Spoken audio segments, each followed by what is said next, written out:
Don't believe everything you think அப்படின்ற புத்தகத்திலிருந்து எடுக்கப்பட்ட ஒரு சில சிறந்த வரிகளை தான் நம்ம இந்த வீடியோவில் பார்க்க போகிறோம். நீங்கள் இப்போ தான் நம்ம சேனலை புதுசாக பார்த்துட்டு இருக்கீங்கன்னா மறக்காமல் சப்ஸ்கிரைப் பண்ணிவிட்டு பக்கத்தில் இருக்க பெல் ஐக்கானையும் அழுத்திடுங்க. நமது துன்பங்களுக்கு மூல காரணம் நமது சிந்தனையே. உங்கள் மனம் முழுவதுமாக பழைய சிந்தனையால் நிரம்பி இருந்தால் நீங்கள் தேடும் மாற்றத்தை உருவாக்க உங்கள் மனதில் புதிய எண்ணங்கள் வர இயலாது. இலக்குகளுக்கு இரண்டு ஆதாரங்கள் உள்ளன: உத்வேகத்தால் உருவாக்கப்பட்ட இலக்குகள் மற்றும் விரக்தியிலிருந்து உருவாக்கப்பட்ட இலக்குகள். எதிர்மறை உணர்ச்சிகள் தவறான புரிதலின் அறிகுறியாகும். எதிர்மறை உணர்ச்சிகளால் நாம் பிடிபட்டால் நாம் நினைப்பதை நம்புகிறோம் என்று அர்த்தம். நம்மிடம் சிந்தனை குறைவாக இருக்கும்போது நேர்மறை உணர்ச்சிகள் இயற்கையாக வெளிப்படுவதற்கு அதிக இடத்தை உருவாக்குகிறோம்.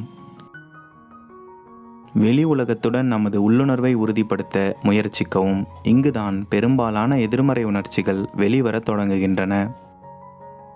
நீங்கள் நேர்மறை உணர்ச்சிகளை உணரும்போது நீங்கள் தெய்வீக சிந்தனைகளை கொண்டிருப்பதை அறிவீர்கள்.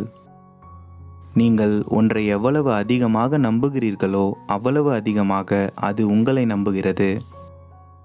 இந்த மாதிரி இன்னும் நிறைய புக் கோட்ஸ் வீடியோஸை நம்ம சேனலில் நான் அப்லோட் பண்ணியிருக்கேன். நீங்கள் பார்க்கணுன்னு நினச்சிங்கன்னா புக் கோட்ஸ் அப்படின்ற பிளேலிஸ்ட்டில் விசிட் பண்ணி பாருங்கள். இந்த வீடியோ உங்களுக்கு பிடிச்சிருந்தா மறக்காமல் ஒரே ஒரு லைக் பண்ணிவிட்டு சேனலை சப்ஸ்கிரைப் பண்ணிவிடுங்க. நன்றி.